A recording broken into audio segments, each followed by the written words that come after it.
So I did this video a couple of days ago, the night that the Leafs got eliminated, or the morning of, we'll say, and got a lot of heat from the Dangle clan on YouTube.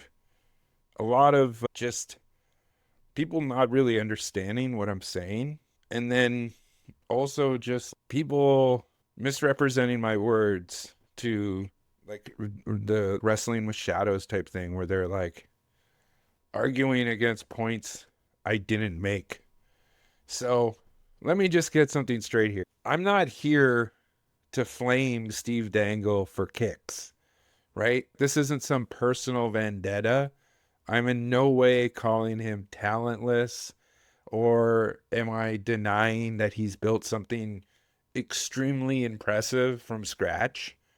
He carved out a space for himself and built a platform bigger than most corporate outlets could dream of with that type of overhead.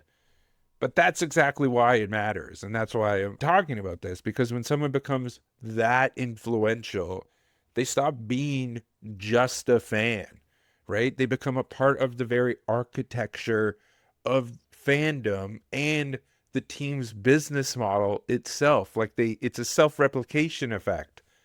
And in the Leafs universe, Steve Dangle is like clergy. Like he's a part of the priestly class. He doesn't just cover the Leafs. He doesn't just cover their collapses.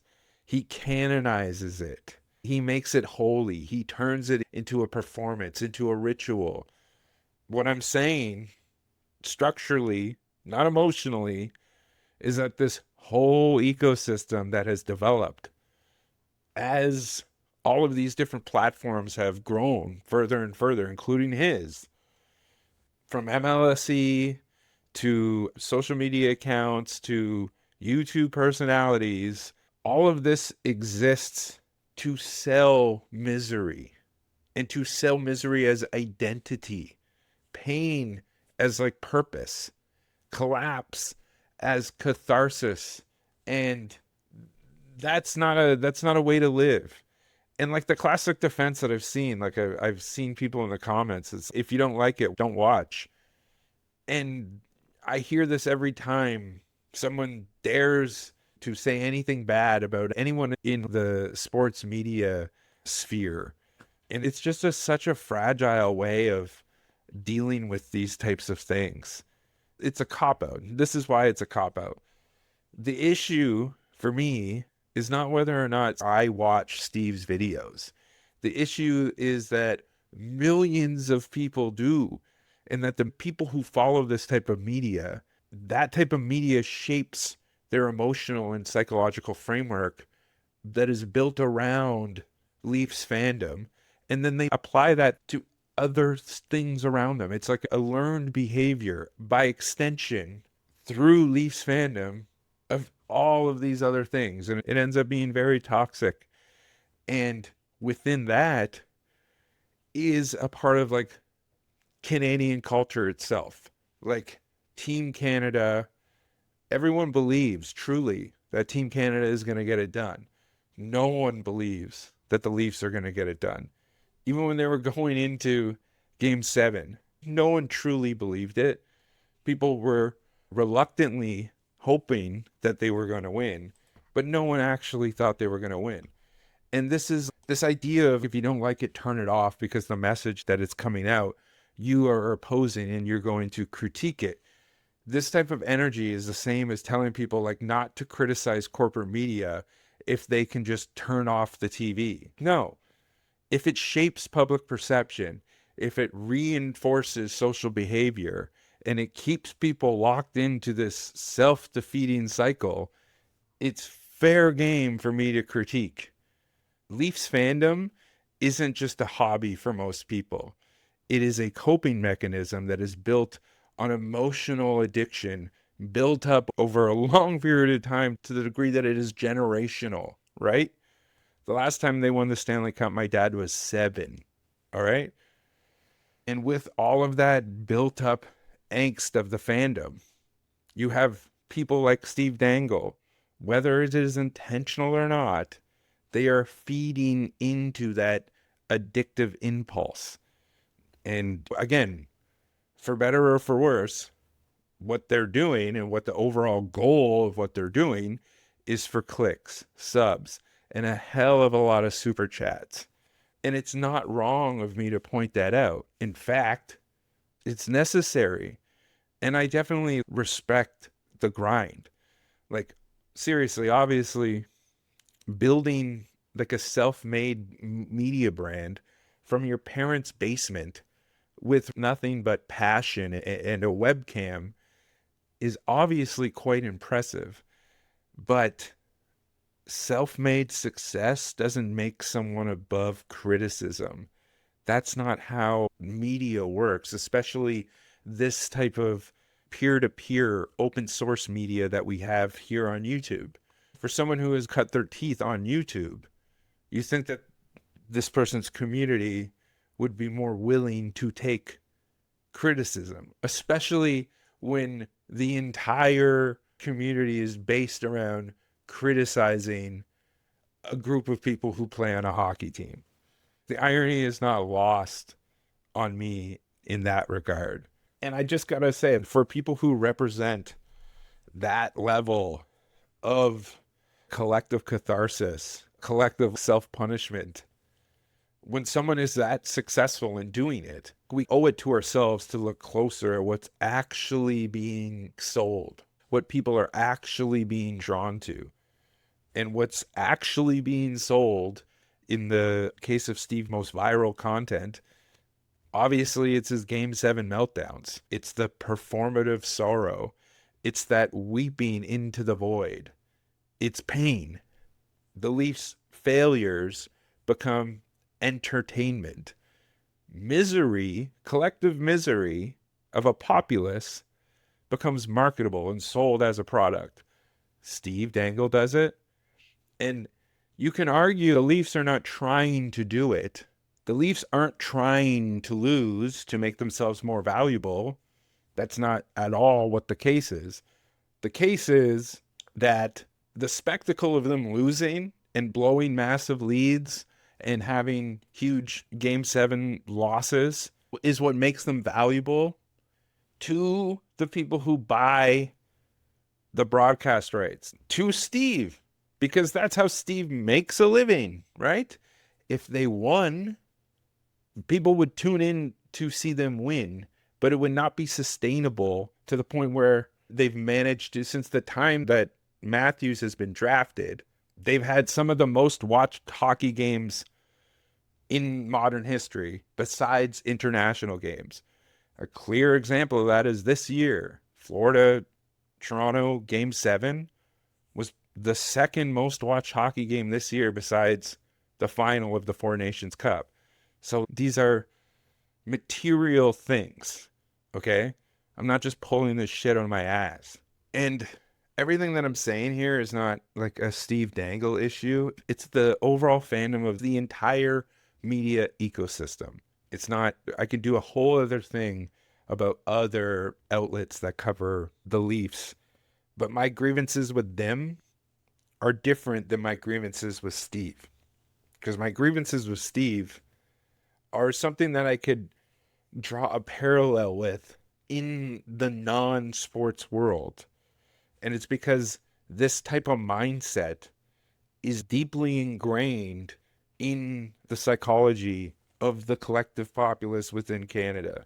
And it materializes in all these different ways, but it materializes in the most clear way in fandom. And the content reflects the culture. When failure is the brand, you start, even just subconsciously, you're going to start rooting not for victory, but for the next dramatic collapse, which is exactly what happened if they got past Florida. It would have been just a different and longer plank to walk. They weren't going to win 8 more games after getting past Florida. And like in the comments, I saw people say, well, he actually does talk about systemic stuff like ticket prices and like the failed ownership. And okay, but mentioning it once in a 30 to 40 minute stream, it doesn't count as structural critique. It counts as gesturing towards it. The dominant narrative in this content isn't about how MLSE exploits the fan base. It's not about the NHL's revenue sharing model. It's not about how the Leafs' financial success has decoupled from their on ice success completely. It's about who choked, who lacked heart, and which player deserves to walk the plank, or which player is disgusting because of the play that they made or whatever, right? That's the real issue here. When you're like continuously moralizing failure instead of analyzing it, it's much easier to blame Mitch Marner's vibes than to ask why the structure of this team's hockey economics rewards mediocrity as long as it's profitable. And that's by design. Somebody else said, dude, it's just sports. Chill. Let people enjoy things. But sports aren't just sports, especially if you aren't actually enjoying them. I enjoyed sports a lot more when I stopped cheering for the fucking Leafs. In a country like Canada, where the national myth is very flimsy and most institutions are completely hollowed out as far as like meaning, hockey is statecraft. That's what we have. It is our civic religion. And Leafs fandom is the mecca, the cathedral of that. That's what it represents. It is a altar. That's what it's been forever. At one point, Maple Leaf Gardens was on Church Street. And there's something ritualistic there that goes back to the turn of the 20th century. And that's what I mean, is it's generational. People don't just watch the Leafs. They live and die by them. Their emotional calendars are tied to the NHL playoff schedule. I know, I've been there. It is a social ritual that revolves around the inevitable collapse of this team. And every spring, we baptize ourselves in the misery of all of this letdown, generational letdown. And then we call it community, when like an actual community would be like, I'm done with this fucking team. I'm going to be a Habs fan. And so when people say, don't take it so seriously, I say, you're not taking seriously how serious this already is. When we normalize this type of collective suffering as identity, we start applying that same logic to everything else. Politics, work, the cost of living, rent, hope in general. And I'm way out in left field here. Way out. Like, I'm in the parking lot of the stadium, but I'll bring it all back home here. The reason that people tune in to Steve Dangle's Game 7 meltdowns, it isn't because of insight. It's because they want to feel something. That's the product that he sells. It's not analysis. It's not journalism. It's not even critique. It's just raw emotion. And when that raw emotion is centered entirely around defeat, inevitable defeat, the business model becomes very clear. You're just selling pain. You're just selling collapse. You're offering catharsis when you should be offering clarity. And yes, his SDPN does other content. Yes, they cover the league. But what goes viral? What got them to the point to be able to do that? They continue to do. What makes them money? The Leafs falling apart. The budget Charlie Day impression. The scream. The emotional breakdown. The performative, theatrical emotional breakdown. The parasocial pity party. That's what Leaf fans are taught to expect. That's what people who live in Toronto are taught to expect. And then that's what they start internalizing and start subconsciously craving. And that's what reinforces the Leafs' ability to fail profitably year after year. Because that collective pain is the engine that drives people towards more hope. And the hope is the leash. I know I said I was bringing it home, but to really bring it home, to round third base, we have to talk about psychology. Because what you're seeing with Leafs fandom, it isn't just passion, right? It is a legitimately conditioned, socially conditioned, learned helplessness. A collective fan base that internalizes losing as an identity. They start to believe that this is just what it means to be a Leafs fan. This is just how it is. Suffering, disappointment, and someone on YouTube crying for you on behalf of you, all making a living while doing it. What does that do? It trains people to accept other broken systems the exact same way. You stop demanding change. You stop demanding self accountability for supporting such a broken system. You stop imagining anything better and only have this delusional idealism of what is just around the corner that always ends up being the exact same collapse and disappointment. You just want to share your pain just so you don't feel crazy and alone. And people do the same thing with like pro wrestling. People do the same thing with AEW and WWF. People do the same thing with like lots of other teams, but with the Leafs, it is extremely unique, and it's unique because it's been there. It is a part of the collective psyche of Canada. It's not just sports. It is a model of how to participate collectively. It is a model of civic participation, and it's very toxic and very unhealthy, and it's not sustainable as far as is going to lead to a like 2011 Vancouver riot type thing. And yeah, no, this isn't about a beef between me and Steve Dangle. This is about a very toxic fan culture, a media ecosystem, and a national myth that all reinforces each other. And the people at the top who benefit from it and have enough independent agency to be able to say, no, I'm not going to do this anymore. Corporations are corporations. People are people. People have more agency than any corporation. But all you have to remember is that the Leafs don't need to win. They just need to make you hope. That's the business model. Whether you see it or not, that's what it is. Hope in October, misery in May. Maybe sometime misery in late May. Maybe one day misery in June. But super chats all around along the way.